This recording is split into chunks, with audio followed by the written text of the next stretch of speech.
अद्य शनिवासरः अथवा मन्दवासरः पौष शुद्ध द्वितीया दिनांक 13 जानेवारी 2024 क्षरक सूत्र स्थान अध्याय 11 शंखं चक्रं जलकान्दतमृतघटं चारुदौर्भिश्चतुर्भिः सूक्ष्मस्वच्छातिरुद्यांशुकपरिविलसन् मौलिमं भोजनेतरं कालाम्भोदोज्ज्वलाङ्गं कटितटविलसच्चारुपीताम्बराढ्यं वन्दे धन्वन्तरिं तं निखिलगदवप्रौढदावाग्निलीलम् प्रौढदावाग्निलीलम् ब्रह्मणो हि समारब्धा मात्रेयाद्येषु पूजिताम् अस्मदाचार्यपर्यन्तां वन्दे गुरुपरम्पराम् आयुर्वेदरतं वन्दे माधवाख्यं महागुरुम् आयुर्वेदामृतं सर्वं शिष्येभ्यो यः प्रदत्तवान् द्रष्टा ज्ञानी दृष्टकर्मा कृतकर्मा तथैव च अध्यापकोऽभिषक्श्रेष्ठो महान् संशोधकस्तथा गुणैरेतैः समुदितैः यत्कार्यं प्रतनोद्धि सः समृद्ध्यर्थं हि कार्यस्य वयं प्रयतामहे सरस्वत्यै नमो यस्याः प्रसादात् पुण्यकर्मभिः बुद्धिदर्पणसङ्क्रान्तं जगदध्यक्षं ईक्षते आत्रेयं प्रथमं वन्दे आयुर्वेदजगद्गुरुम् आयुर्वेदामृतं सर्वं गृहीत्वा हि सुरेश्वरात् अग्निवेशादिकेभ्यो यत् प्रयच्छत् मनिसत्तमः प्रथमं तन्त्रकर्तारम् अग्निवेशं नमामि।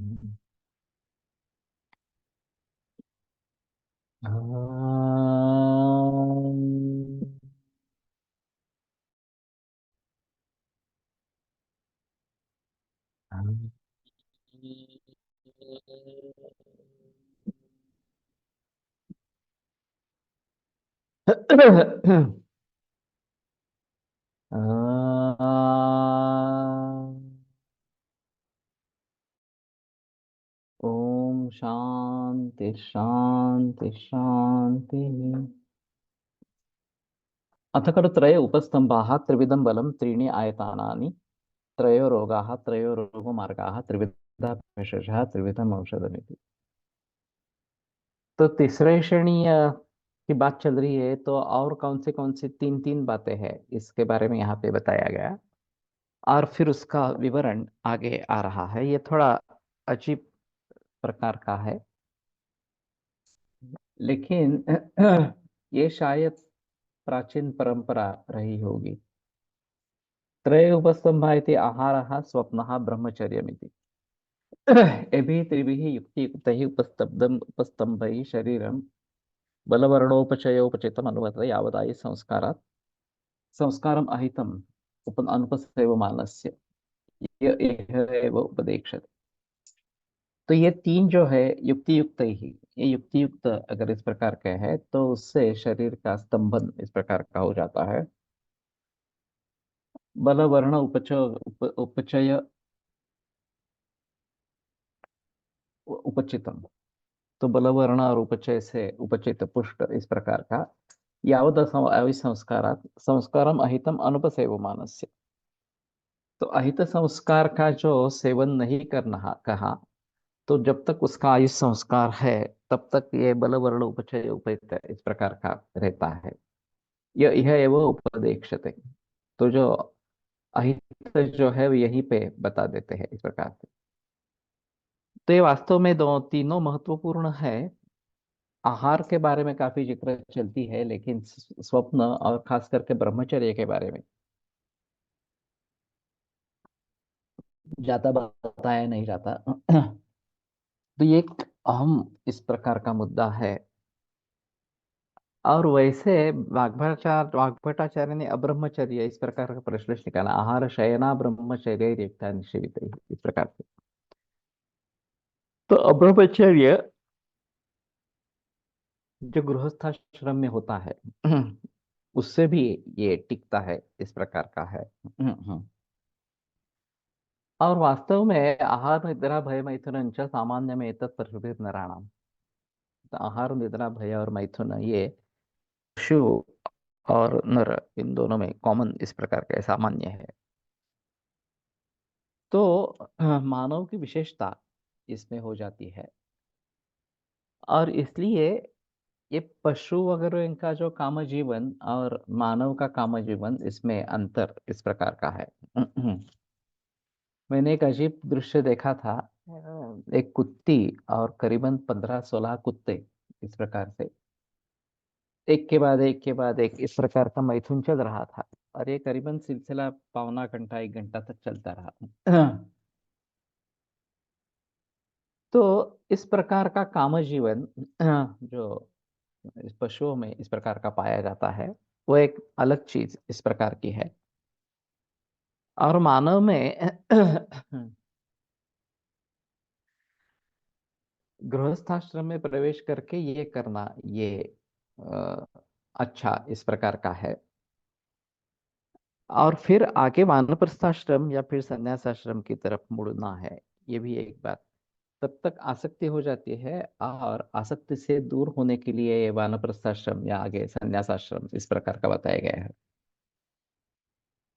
तो इनको ध्यान में रखना है। और निद्रा के बारे में ज्यादा बहस नहीं की जाती, लेकिन वो एक अहम हेतु है। अगर अनिद्रा होती है तो स्वास्थ्य बिगड़ जाता है, और फिर उसके लिए कुछ ना कुछ करने की जरूरत इस प्रकार की पड़ती है। तो ये बात ध्यान में रखनी है।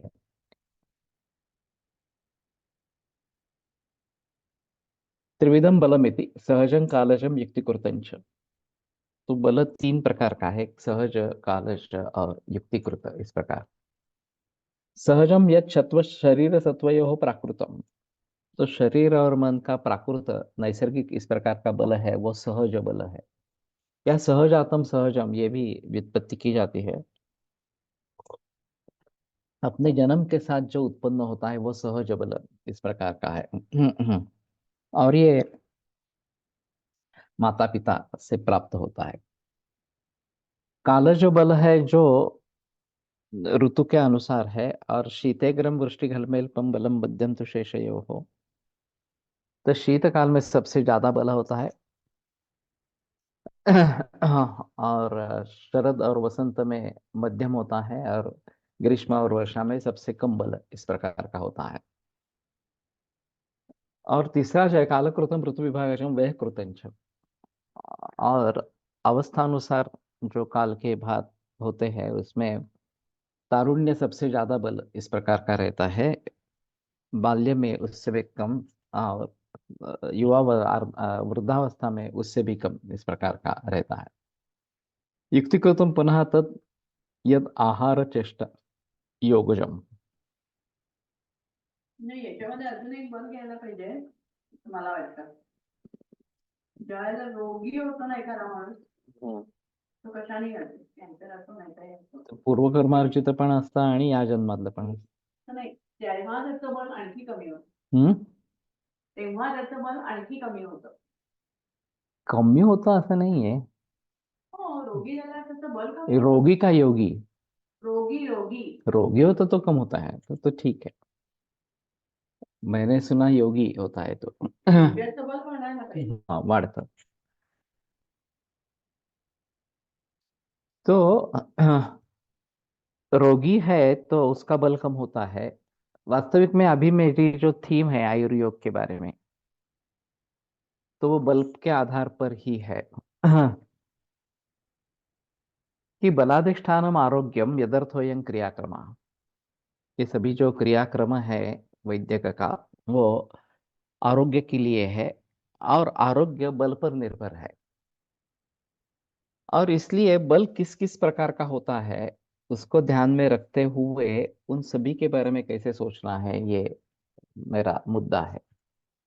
जो प्रथम खंड रहेगा आयुर्योग संहिता का, उसमें ये सूत्र प्रधान रहेगा, बलाधिष्ठान आरोग्यम।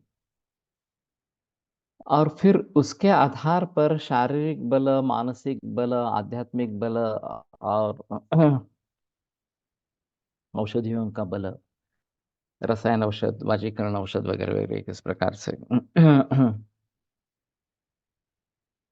और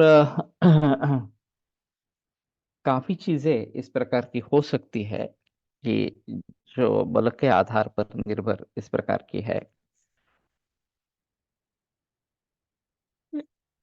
दोषों का बल, धातुओं का बल वगैरह वगैरह, ये भी बातें सभी है। शारीरिक बल में ये सब बात आएंगे। अग्नि का बल, ये भी एक अहम मुद्दा इस प्रकार का है।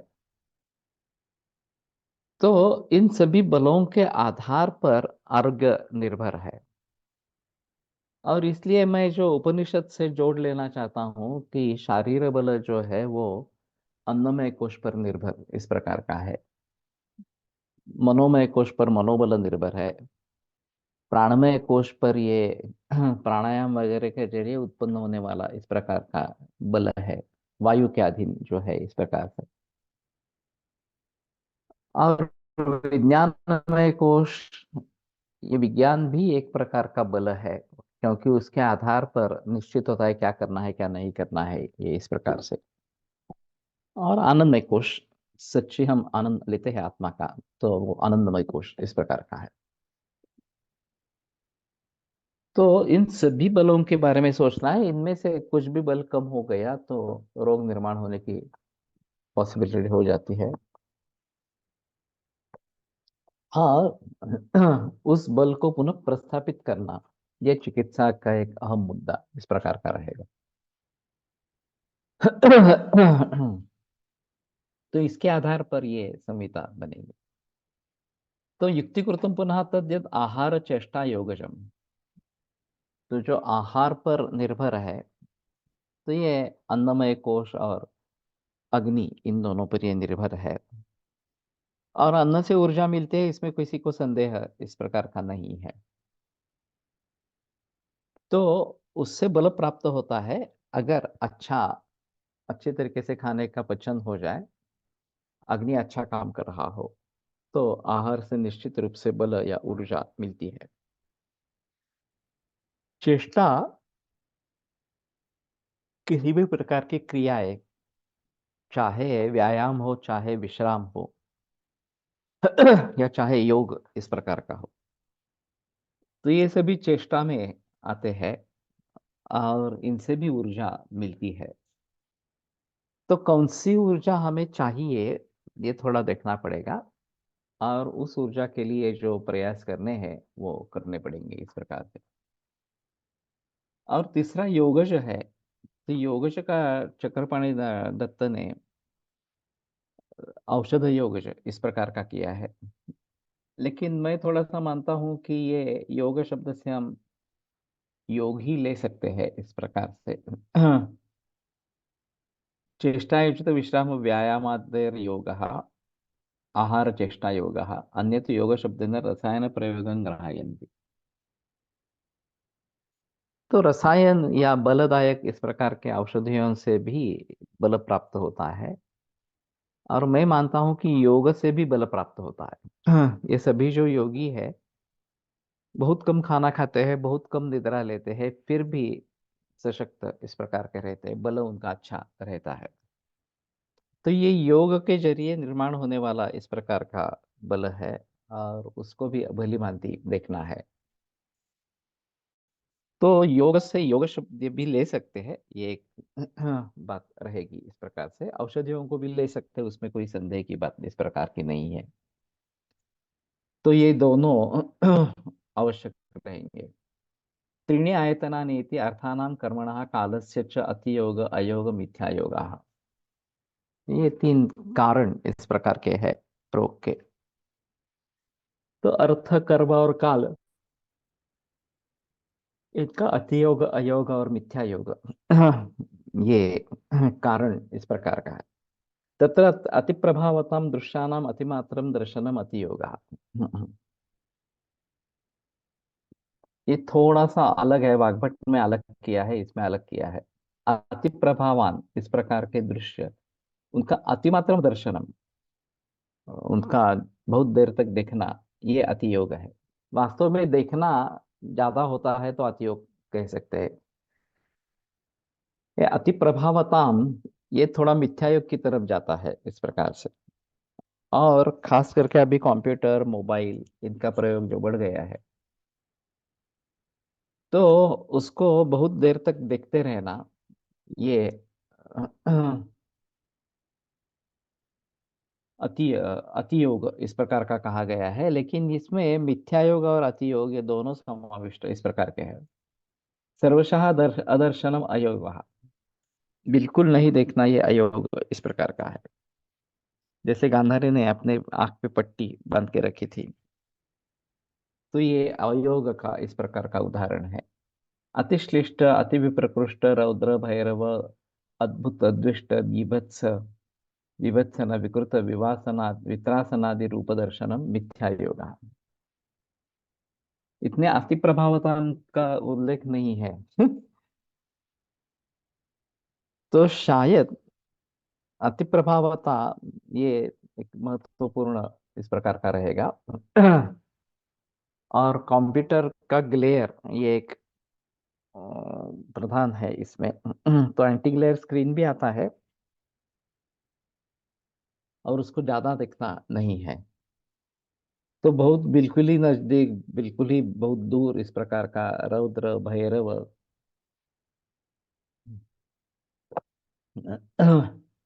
ये दोनों थोड़े से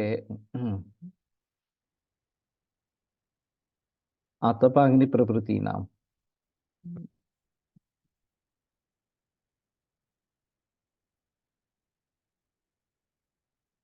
अप्रभावतांच घटादीनां दर्शनम अतियोगादपि न दोषकरम एवं अन्यत्र अत्र सर्वत्र व्याख्या।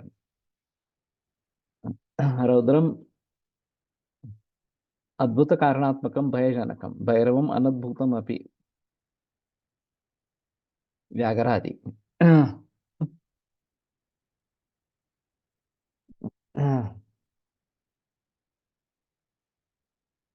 तो भैरव और रौद्र में ज्यादा फर्क नहीं है। रौद्र अद्भुत कारणात्मकम भयजनकम और भैरवम अनद्भुतम अपनी व्याघ्रादि। तो अद्भुत नहीं है व्याघ्रादि वगैरह, फिर भी ये भय निर्माण करने वाला इस प्रकार का है।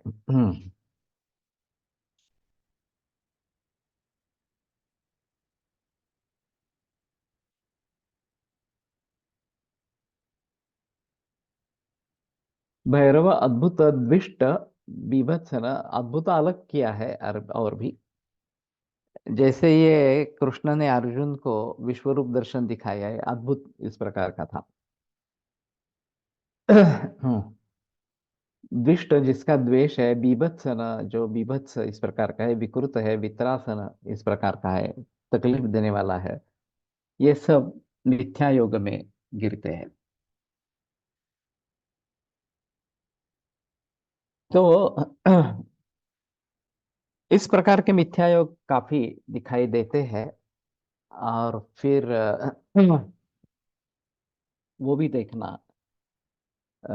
अच्छा नहीं है। स्लमडॉग मिलेनियर, इसको सेंसर ने मान्य कैसे किया मालूम नहीं, इतने इतने बीभत्स दृश्य है।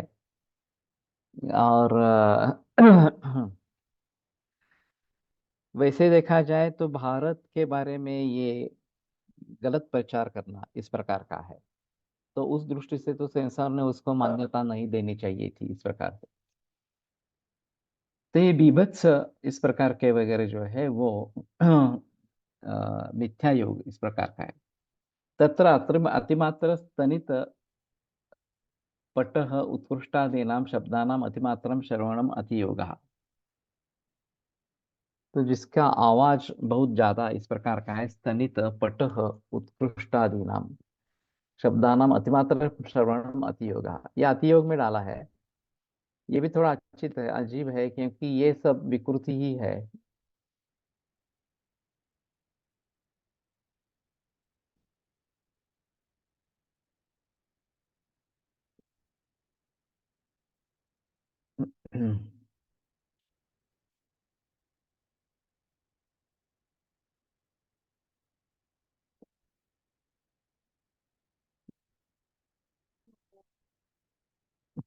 अतिमात्र स्तनितं प्रवृद्धो मेघध्वनि पटः पटः शब्द उत्कृष्टम दर्पात अतिमात्रम शब्दितम। ये आक्रोश जैसा है, ये उत्कृष्ट इस प्रकार का कहा जाएगा। और ये करु, कर इस कर इस प्रकार का है, औ उ नहीं तो उत्कृष्ट का मतलब अलग होता है इस प्रकार का। तो गर्व से अतिमात्र शब्द तो बहुत बोलना, इस प्रकार से वो उत्कृष्ट शब्द का अर्थ इन्होंने दिया है।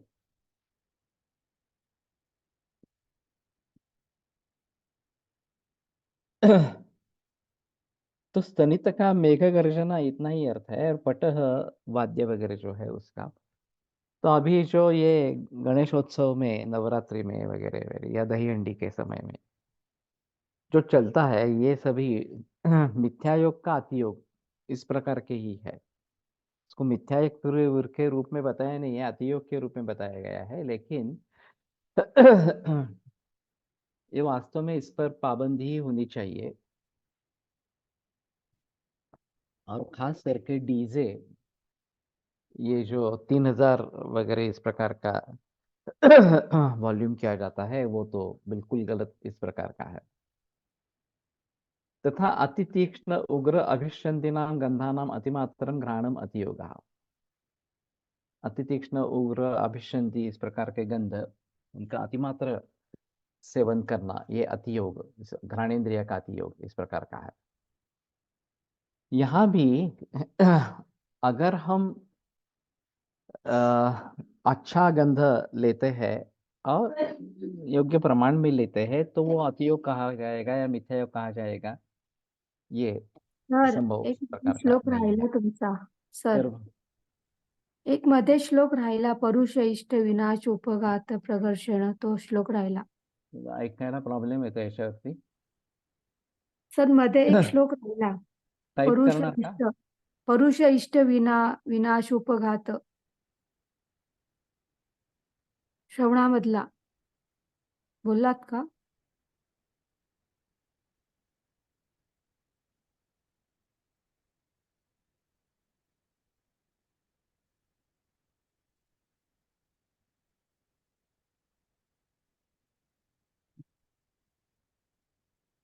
ये यहाँ पे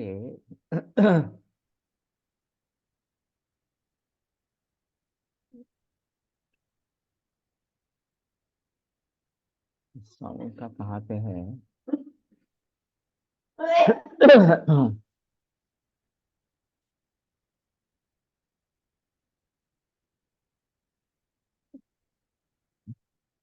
सर्वशः अग्रहणम अयोगः, परुष इष्ट विनाश, तीक्ष्ण और उग्र गंध में क्या फर्क कर सकते हैं? हाँ,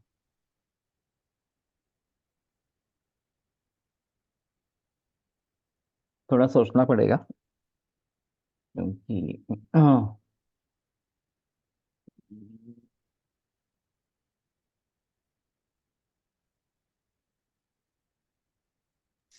उग्र म्हणजे सहन न होणे आणि तीक्ष्ण म्हणजे पेनिट्रेटिंग असं. अगर नाही, इथं काय, मला इथं व्हॉल्यूम वाढवता येत नाही, याचं जर व्हॉल्यूम आहे तर काय कुठं याच्यात आहे नेमका, मग तिथे तुम्ही टाईप करा ना, टाईप करा. ते सांगितलं मी आता.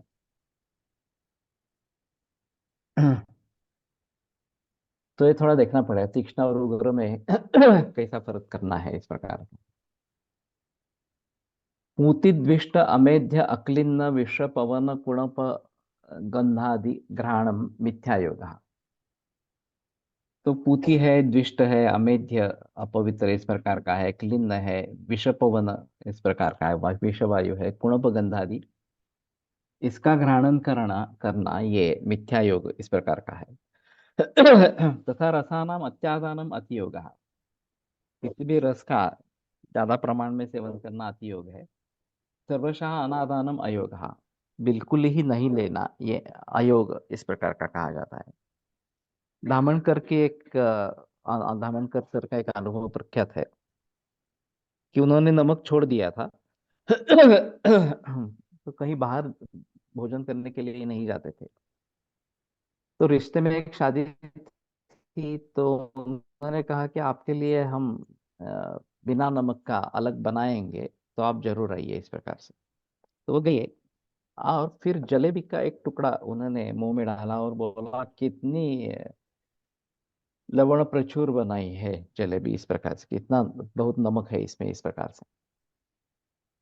तो जलेबी में नमक डाला गया था, लेकिन उनको लगा कि वैसे जलेबी में इतना ज्यादा नमक नहीं रहता है।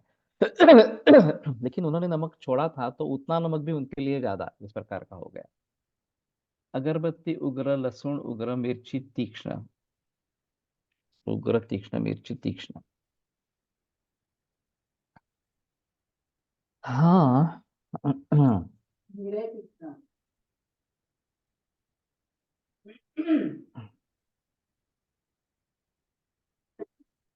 उग्र ये गंध से ही ज्यादा जुड़ा है, तीक्ष्ण गंध के अलावा बाकी इंद्रियों से भी जुड़ा सकता है, ये एक बात हो सकती है। और कटु रस का प्रकर्ष होने के जरिए तीक्ष्ण इस प्रकार की है। और अगरबत्ती रस का संबंध नहीं है, तो ये एक बात थोड़ी सी हो सकती है।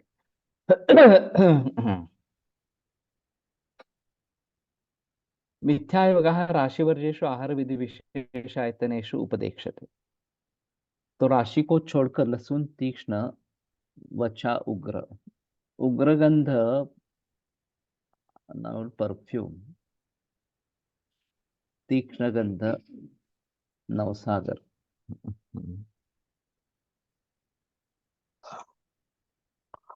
तो मेरा ख्याल थोड़ा सा केवल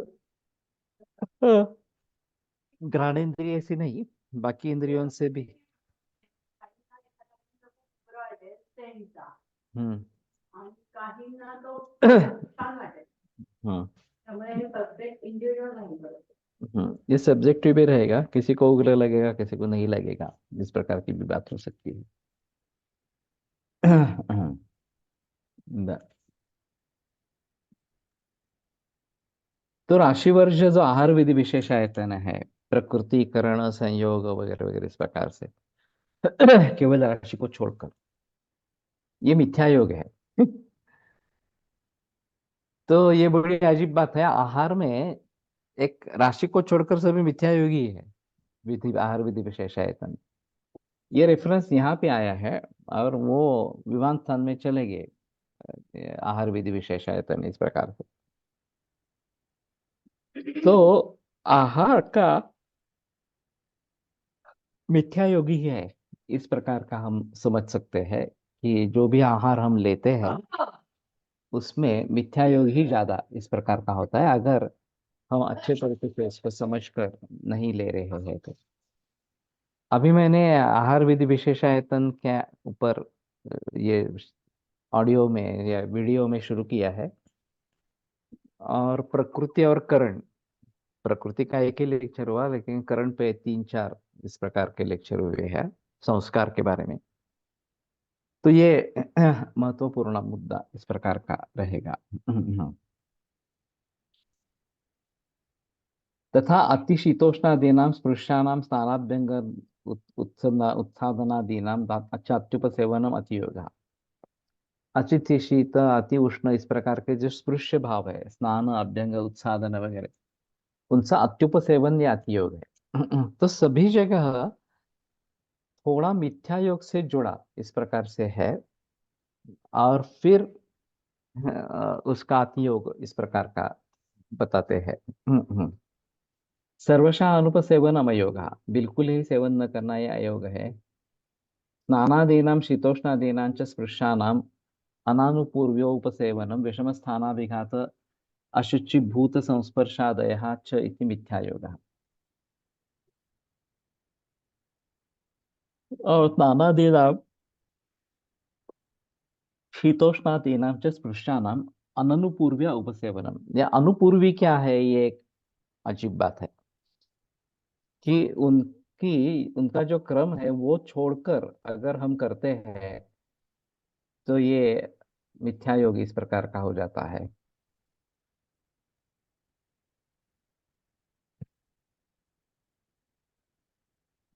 यथोक्त क्रम उल्लंघन है, नहीं यथा स्नात्वा उत्सादनम तथा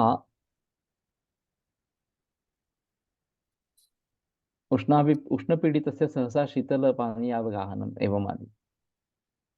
तो ये तो ग्रंथ में दिया है, खास करके ये जो जनता का स्वेद है, वहां पे ये निर्देश है कि वहां से बाहर आने के बाद सामने जल है तो उसमें तुरंत नहीं जाना है, इस प्रकार से विगत कर्म संताप होने के बाद ही स्नान करना है वगैरह वगैरह। और अभी पाश्चात्य में हॉट एंड कोल्ड शॉवर ये ज्यादा प्रचलन में है। और उनका कहना है कि उससे सर्कुलेशन, ब्लड सर्कुलेशन बढ़ता है इस प्रकार से।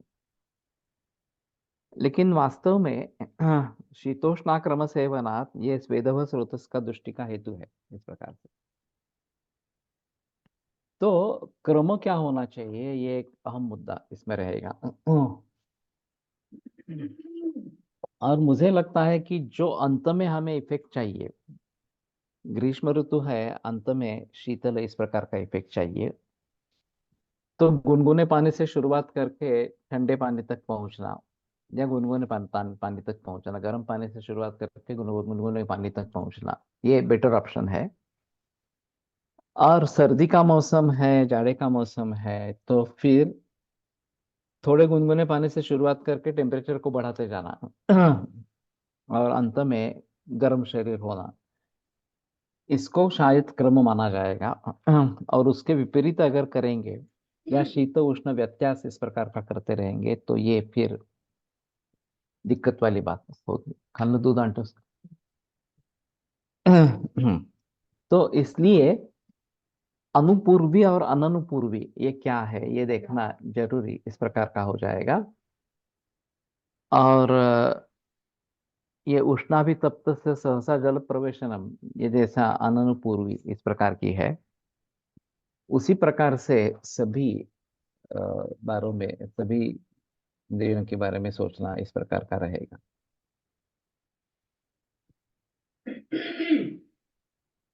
विषम स्थानाभिघात अशुचि भूत संस्पर्शादय च इति मिथ्यायुगा। तो विषम स्थान, विषम स्थिति में बैठना इस प्रकार से, या खड़े रहना, अब इसके बारे में ज्यादा बहस नहीं की गई है। और पोस्चर्स अगर गलत है तो उसके दीर्घकालीन परिणाम होते हैं। ये लकीना पैटर्न जो शासकीय कर्मचारियों में दिया जाता है, उसमें बॉस सामने बैठता है और उसके सामने, उसके सम्मुख होकर सभी लोग बैठते हैं, सबऑर्डिनेट्स जो है वो। तो एक औरत को मन्यास्तंभ बहुत तीव्र हुआ था और कारण पता नहीं लग रहा था। तो नानल सर ने पूछा कि आप एक ही जगह पर एक ही दिशा में देख के इस प्रकार के बैठती है क्या? तो बोले हाँ, मेरी जो कुर्सी है वो भित्ति के नजदीक है और बॉस की तरफ ध्यान देना पड़ता है, तो गर्दन सभी उसी जगह मुड़ी रहती है। तो फिर उन्होंने कहा कि तुम अपनी जगह बदल लो, दूसरे भित्ति की तरफ जाओ, तो गर्दन जो है वो बॉस की तरफ देखने के लिए दूसरी दिशा में घूमेगी, और ऐसा करने से उसकी तकलीफ दूर हो गई। तो कहने का तात्पर्य अर्थ ये है कि वोकेशनल हैजार्ड्स, ऐसा एक हमें प्रकल्प करना चाहिए इन आयुर्वेदिक पर्सपेक्टिव और आयुर्वेद योग पर्सपेक्टिव इस प्रकार से। और विभिन्न प्रोफेशंस या वोकेशंस को लेकर किस प्रकार के हैजार्ड होते हैं, उनको टालने के लिए क्या करना है, उनको दुरुस्त करने के लिए क्या करना है, ये अगर हम सीरीज चलाते हैं तो अच्छा इस प्रकार का रहेगा। जिनको बैठे बैठे काम करना है उनके लिए क्या करना है, जिनको घूमना पड़ता है उनके लिए क्या करना है, जिनका कंप्यूटर पर काम है उनको क्या करना है वगैरह, एसी में काम है तो क्या करना है, तो इन सभी के बारे में सोचना जरूर इस प्रकार का हो जाएगा। और फिर ये जो ऑकवर्ड सिचुएशन में इस प्रकार से अगर काम करते हैं, how can one think,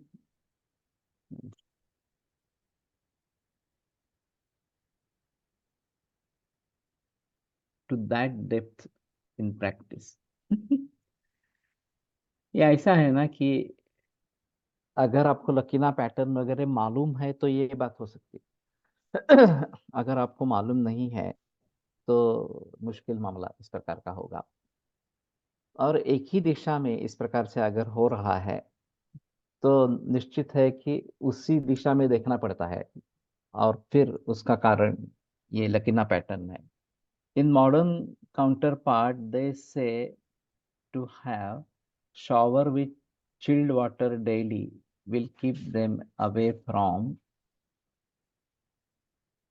disease. Is this right, sir? No. उष्णाम्बुनादः कायस्य परिषेको बलावहः तेनैव तुमांगस्य बलहृत्केशचक्षुषाम, यह हमारा निर्देश है। तो गर्म पानी से गर्दन से नीचे नहाना है और सर के ऊपर ठंडा पानी लेना है।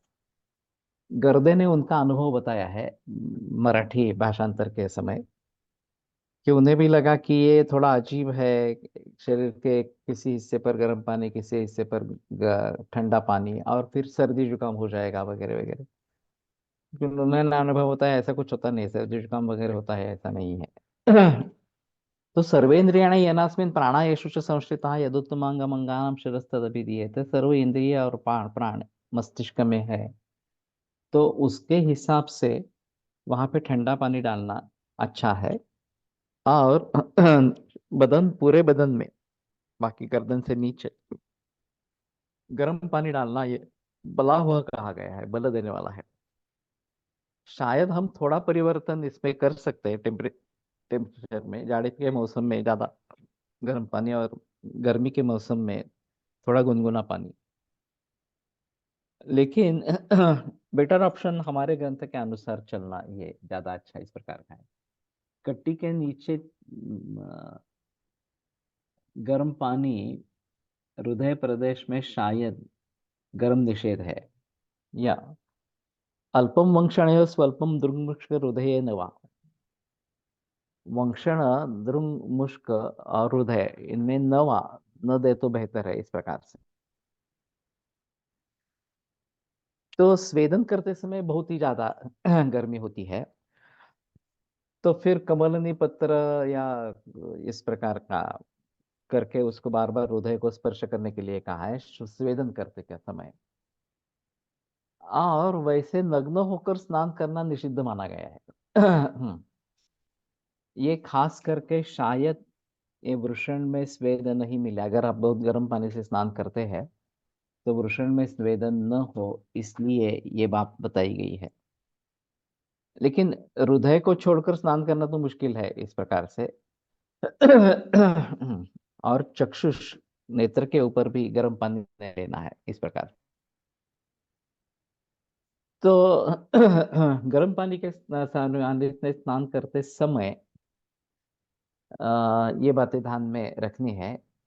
और बहुत सारे कपड़े भी नहीं होने चाहिए, ये भी बताया गया है। तो जितने मिनिमम आवश्यक है उतने ही कपड़े रखे। लेकिन सभी जगह प्रचलन नग्न होकर स्नान करने का इस प्रकार का है। पाँव गरम, पेट नरम, दिमाग ठंडा, स्वास्थ्य का लक्षण कुलटकर सर कहते थे। ये कहावत होगी, कहाँ से आई होगी इस प्रकार से। लेकिन दिमाग तो ठंडा ही होना चाहिए, उसमें कोई संदेह की बात नहीं है। पाँव गरम और पेट नरम, ये भी अच्छा इस प्रकार का है। तो यह स्थिति कैसी बने रहेगी, ये सद्वत्त पालन मध्ये असं सांगितलेलं आहे। श्लोक मालूम है क्या?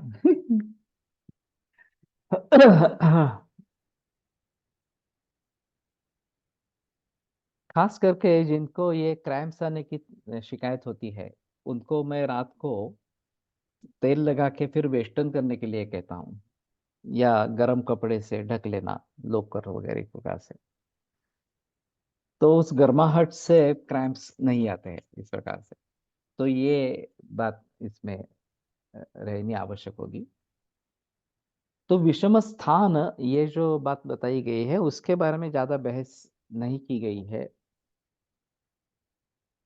तो शायद हमें अ, व्यायाम या योग, आसन और फिजियोथेरेपी, इनकी सहायता थोड़ी सी लेनी पड़ेगी।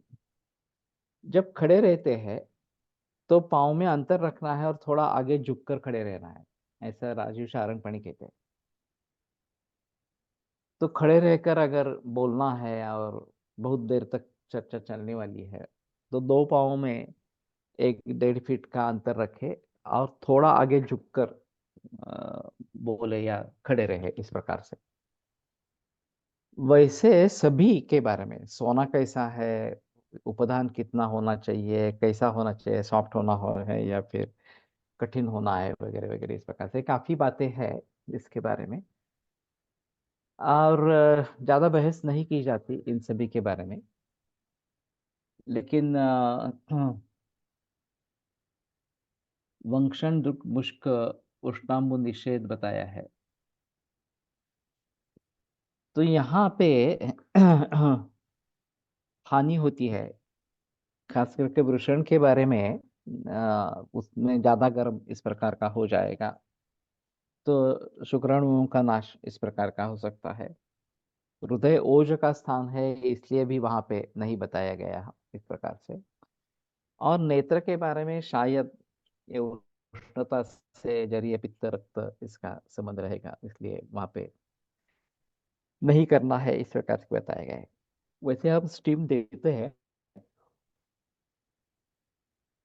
पेटी में तो मस्तक बाहर रहता है। लेकिन सोना बाथ या बाकी जो अभी प्रकार है उसमें पूरे बदन को पसीना आता है, गर्म होता है इस प्रकार से। और फिर इसमें इन अवयवों पर बुरा असर हो सकता है अगर बहुत ही ज्यादा गर्म पानी ज्यादा देर तक इस प्रकार के लेते हैं, तो ये बात इस प्रकार की हो सकती है। वहाँ अबू धाबी में एक गर्म पानी में तैरना, इसमें एक सॉल्ट, इप्सम सॉल्ट है काय मला इप्सम सॉल्ट घालतात का काहीतरी, कौन सा एक सॉल्ट है वो पानी में डालते हैं, तो आप आसानी से तैर सकते हैं पानी में इसमें। हाँ, मैग्नीशियम फॉस सॉल्ट, मैग्नीशियम सॉल्ट है। तो उसके जरिए आप आसानी से तैर जाते हैं और फिर गर्मी पानी की जो है वो एडजस्ट करनी है और फिर लेटे रहना है। वैसे पानी में तैरना भी आसान है, केवल मस्तक ऊपर रखकर पूरा बदन जो है वो थोड़ा नीचे की तरफ रहेगा, लेकिन तैर सकते हैं। अगर ज्यादा लहरें नहीं है तो नाक मुंह में पानी नहीं जाता है, आराम से तैर सकते हैं। तो ये एक अलग इस प्रकार का मुद्दा रहेगा। रेड सी में कोई नहीं डूबता, सॉल्टी पानी है। वैसे समुद्र का पानी सॉल्टी है, लेकिन ये ज्यादा सॉल्टी इस प्रकार का है, या मैग्नीशियम का सॉल्ट होगा इसमें। तो डूबने की गुंजाइश नहीं रहती इस प्रकार से। तो इन सभी बातों को थोड़ा सा ध्यान से देखना पड़ेगा। तो बैठना, चलना या सोना वगैरह वगैरह के बारे में थोड़ी बहस करनी पड़ेगी और लोगों से बातचीत करनी पड़ेगी, या योग और व्यायाम और ये फिजियोथेरेपी वाले वगैरह इस प्रकार से उनसे बात करके थोड़ा सा इसके बारे में थोड़ा देखना पड़ेगा। अभिघात, ये तो स्पष्ट है, अशुचि और भूत संस्पर्श। तो अशुचि का संस्पर्श और भूत का संस्पर्श, ये सभी मिथ्या योग इस प्रकार से बताए गए हैं। तो इनसे बच के रहना है इस प्रकार से। मेरे पास एक अभी ओडिशा से एक केस आई थी, कटक से। अभी हो गए उसको 2 बरस। लड़का था 8-9 बरस का, और कहीं कार से जा रहे थे 12 बजे दोपहर में, किसी पेड़ के नीचे उसने पेशाब की और फिर जैसे ही गाड़ी में बैठ गया तो उसको भूतोन्माद इस प्रकार का हो गया। तो काफी ये मेडिसिन चली एलोपैथी की, सिजोफ्रेनिया करके इस प्रकार से वजन बढ़ता गया, ड्राउजीनेस आ गया और फिर मेरे पास आया था। तो मैंने पूछा तुमने आगे कुछ उसके बारे में अ, पूछताछ की क्या कि उस पेड़ के संबंध में कुछ है क्या, इस पर कहते बोले हाँ। हमें बाद में पता चला कि किसी व्यक्ति ने वहां पे खुदकुशी की थी उस पेड़ के नीचे। तो ये अजीब बात है। भूत संस्पर्श इस प्रकार का है। अब काफी जगह पुरुष नीचे उतर कर पेशाब करते हैं। तो एक मनोज पिरोदिया ने पिछले बार एक दिया था, एक सलाह दी थी कि सर्वेत्र सुखिनः सन्तु सर्वे सन्तु निरामयाः सर्वे भद्राणि पश्यन्तु न कश्चित् दुःख भाग् भवेत्। इस श्लोक का जाप करना है। और फिर अगर वहां पे कोई इस प्रकार से भूत प्रेत पिशाच वगैरह है तो हमें वो पीड़ा न करे।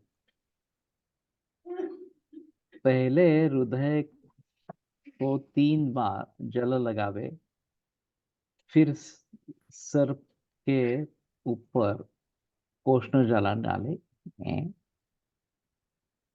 फिर स्कंध से सुखोष्ण जल ले। स्नान विधि शायद योग रत्नाकर में पढ़ा है। तो ठीक है, अगर देखते हैं तो उसमें से कुछ पता चले। लेकिन सर पर गर्म पानी ये थोड़ा अजीब है।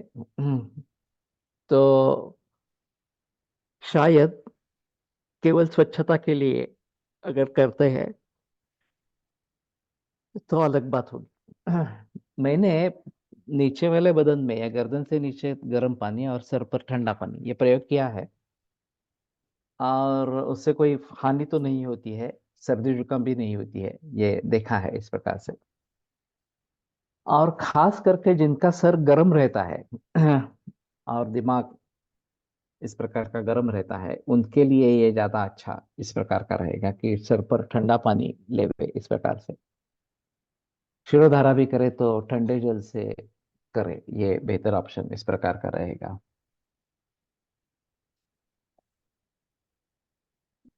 सिर पर गर्म पानी नहीं, गुनगुना ही लेना है, कोष्ण बराबर है, ठीक है।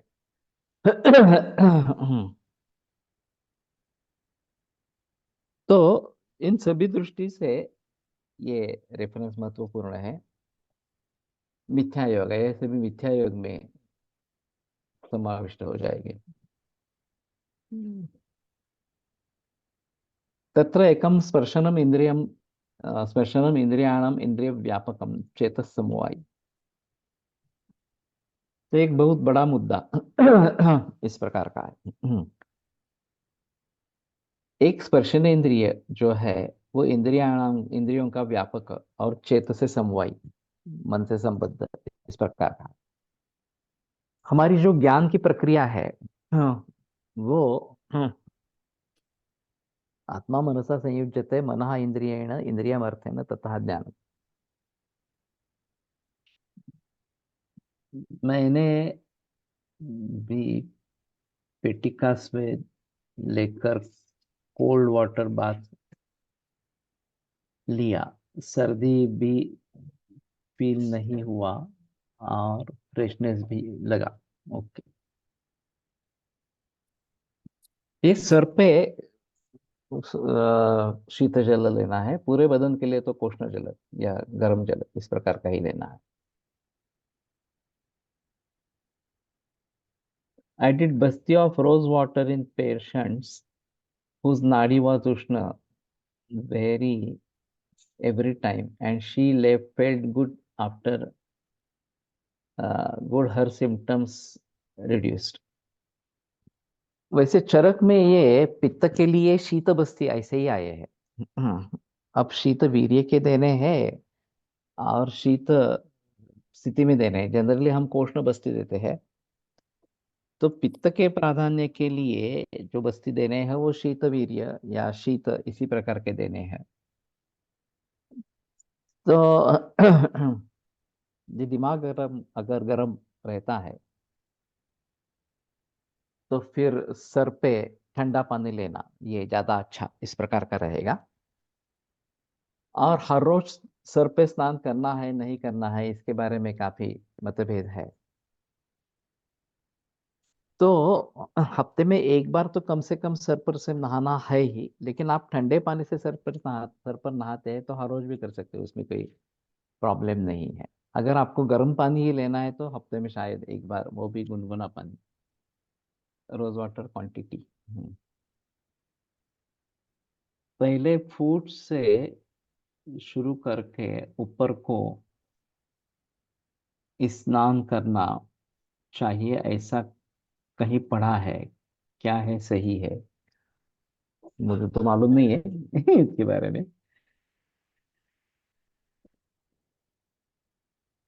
लेकिन पड़ेगा। तो इस प्रकार से बस्ती में वगैरह कुछ परिवर्तन कर सकते हैं। वो भूतोन्माद का इस केस की चिकित्सा क्या करें अपनी? बेसिकली था वो वच्छा वगैरह था, और याग भस्म था।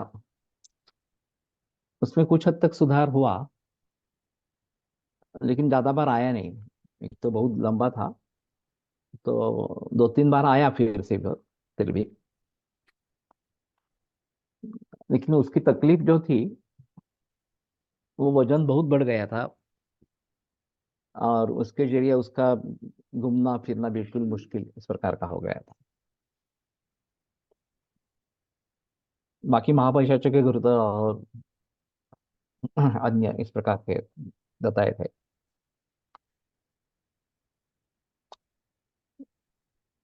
परसों समीर जमदग्नि क्लिनिक में आया था, और उससे थोड़ी बातें हुई।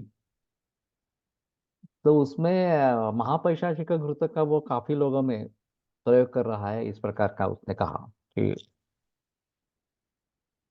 उन्माद जैसा है काफी मरीजों में। मुझे अभी पक्का याद नहीं है, रामशा वगैरह कर सकते हैं।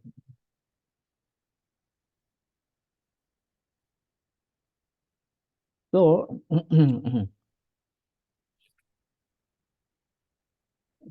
पहले भरना गलत है। फुट पर जल देने से दोष ऊर्ध्व गति हो जाते हैं।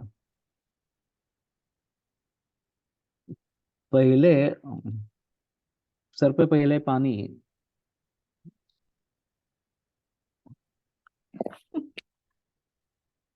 रेफरेंसेस को ढूंढ लो, तो फिर उसके बारे में बहस हो सकती है कि क्या सही होगा क्या नहीं होगा इस प्रकार से। सर्दी में और अतिसार में सर्दी को रोकने के लिए पैर पर ये गर्म पानी देना है, और अतिसार को रोकने के लिए सर पर ठंडा पानी देना है, इस प्रकार से। तो दोषों की गति विपरीत हो, मतलब ठंडा पानी है गर्म पानी है। स्तंभन के लिए ठंडा पानी ऐसा ही है। लेकिन विपरीत दिशा में फ्लो करने के लिए इस प्रकार का बताया गया है। महा पैशाचिक वृत्त, महापैशाचिक वृत्त ऑफ विच कंपनी? केरल वालों का मिलता है। शायद एबीएस और एबीपी दोनों का मिलता है। तो उनका प्रयोग कर सकते हैं। मैं महाकल्याण का बनाता हूँ क्लिनिक में, तो ज्यादातर महाकल्याण का प्रयोग करता हूँ, लेकिन कहीं कहीं महापैशाचिक का भी प्रयोग करता हूँ। सीएनएस का है। अच्छा, ठीक है। लेकिन ये अवेलेबल है, ऐसे नहीं है। महापैशाचिक गुरुत्व अवेलेबल है। तो एक स्पर्शनीय इंद्रिय इंद्रियों का व्यापक है इस प्रकार का, और मन से जुड़ा है। तो हमें शरीर में उष्णता, शैत्य, शूल वगैरह जो महसूस होते हैं, महाभूतराव also available. Yeah, AVP Kerala Ayurved. उसने शायद महाभूतराव के बारे में भी कहा था चौधरी ने, महाभूतराव भी अवेलेबल है और उसका उसने प्रयोग किया है इस प्रकार से। लेकिन वो संभाषण याद नहीं रहा कि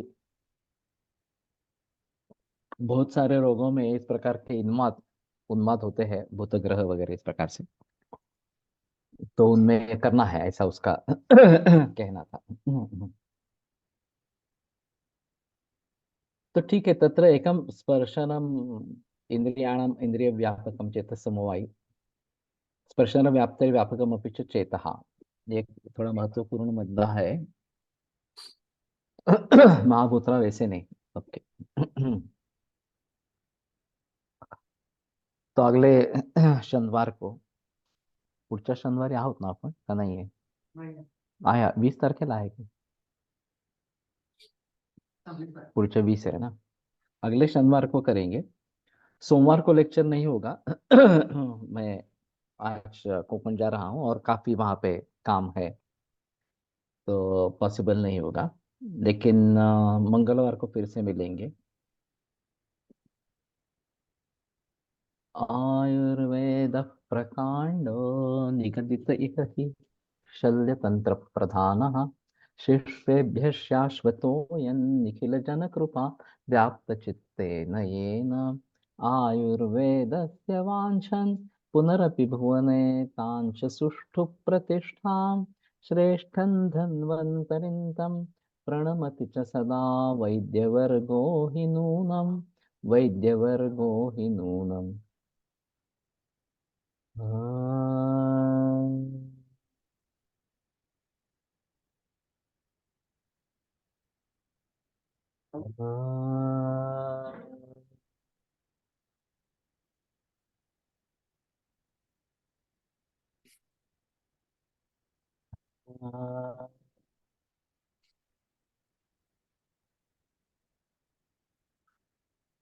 ओम शांति शांति शांति विरम्यते।